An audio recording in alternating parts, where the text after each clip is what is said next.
Microblogging site Twitter has officially accepted its mistake and pledged full compliance with the Indian laws following warnings from the IT Ministry regarding obscene AI content on its platform.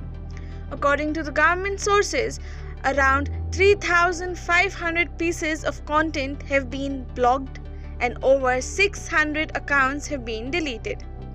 Twitter has assured authorities that such content will not be allowed in the future.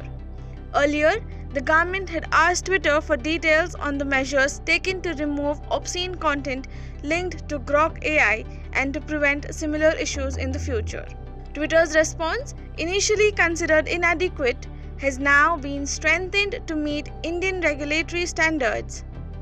Twitter's safety division stated last Sunday that it takes action against illegal content, including child sexual abuse material, by removing it, permanently suspending accounts, and coordinating with the local authorities and law enforcement as and when needed.